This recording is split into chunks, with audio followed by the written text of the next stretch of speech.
GB News can reveal that Sir Keir Starmer ignored a Rotherham whistleblower's bullying complaint after she exposed child abuse and corruption while he was leader of the opposition in 2020. Well, let's talk then to our National and Investigations reporter, Charlie Peters. Tell us more, Charlie, about this.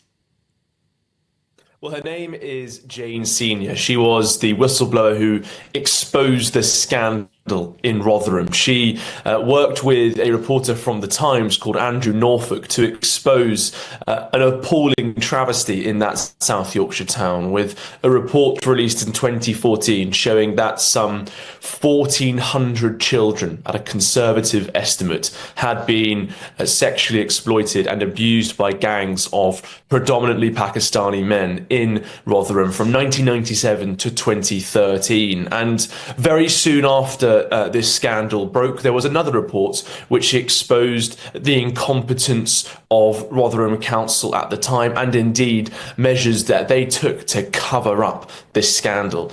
Now, because Jane exposed all of this, she also wanted to help fix it, and so she became a Labour councillor. This is a position she resigned eventually in March 2021 due to what she describes as a political witch hunt and bullying, the feeling of being sidelined and extensive hostility towards her, she says, because she exposed the scandal in the town. Now, we were able to reveal yesterday that a letter was sent to Sir Keir Starmer's office when he was leader of the opposition, urging Sir Keir to meet with Jane Senior, who at that point was both a Labour councillor but also broadly considered a bit of a national hero. She was given an MBE by the Queen in 2016 because of the work she did working with survivors of abuse to reveal what had taken place in Rotherham, sparking so many reports, sparking so much investigation.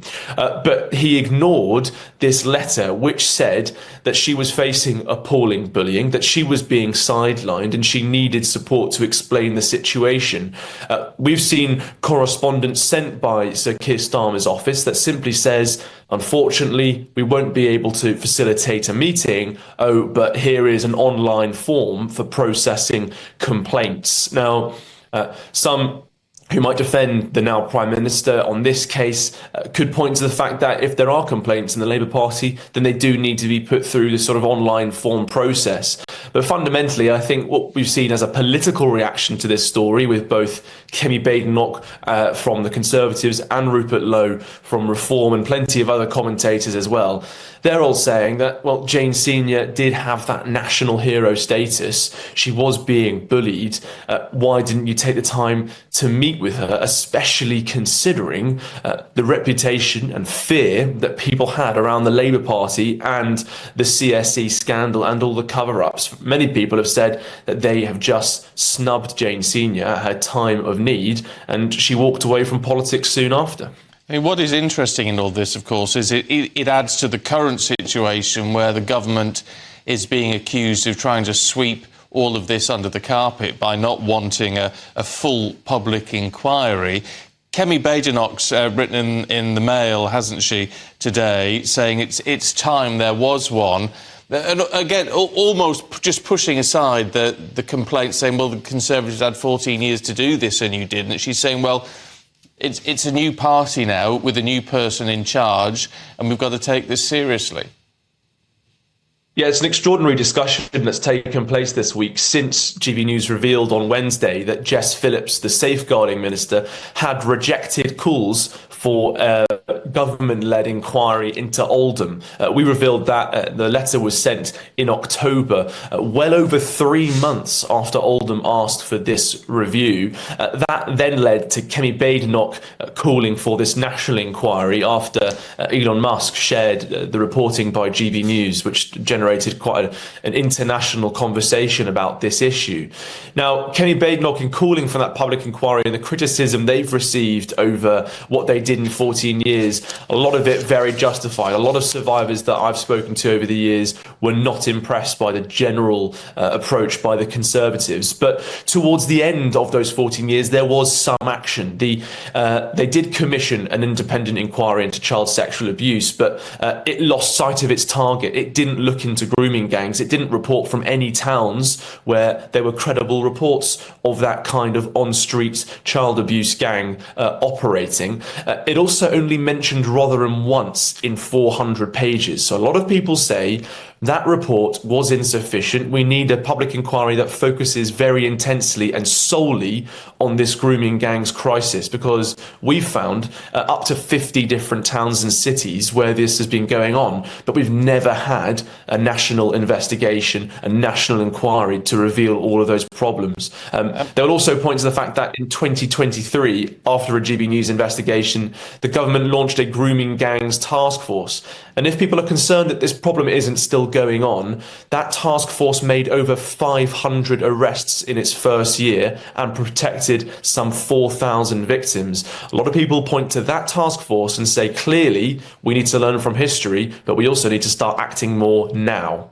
Yeah, but that's the problem with this, isn't it? We tend to, as a nation at least, we've viewed this as a historic issue which was resolved in court in a number of locations. But clearly it is ongoing and of current concern. Yeah, Stephen, and it's a national atrocity that some people think occurred in the past and is now done. It's not the case. It's absolutely not the case. This sort of child abuse, times have changed, technology has changed, a lot of it happens online now, appalling amounts of online abuse, but on-street grooming and assaults by gangs are still very common, and the task force has shown in its first year, just through that number of arrests and the actions it's taking, being led by the National Crime Agency, that this is an ongoing crisis.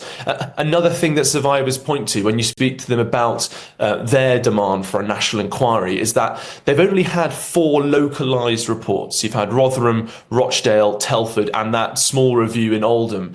Now, some of those reports were very good, some of them were not. But they say we can't go over years and years of fighting for just local reports and local reviews. We need to capture all of this urgently with great resources and police action.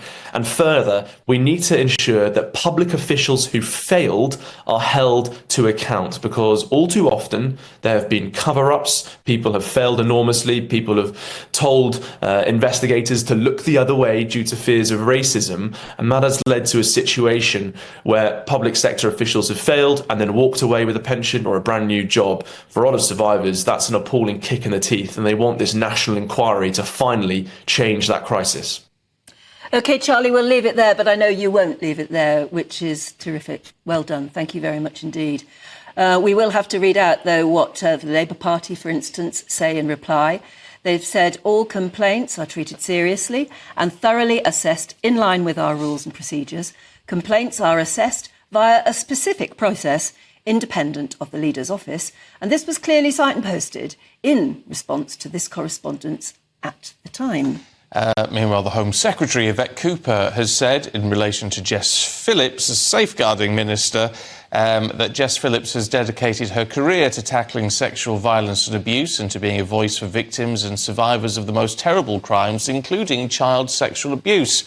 From setting up the first ever child sexual exploitation service in the Black Country and supporting survivors in Telford, Jess has been a fearless and formidable advocate for victims and survivors. She's worked with whistleblowers and campaigned tirelessly for justice for those badly let down by endemic institutional failure. And saying and accepting that still makes it odd that she doesn't support she has said she can't support the call for a national inquiry. This is what it should be left to the local council. This is what doesn't make any sense, because actually what Yvette Cooper says about Jess Phillips there is absolutely right. Yeah. It's absolutely Jess right. Jess Phillips has been marvellous in the things she's done, and yet she has turned round and said we can't do this, which just goes against everything in that she's fought for so far as we can tell. Very odd. It's very odd. Is it because when you're in government you have to toe the government line? Yeah. And even somebody as outspoken as Jess Phillips has, in this case, towed the government line.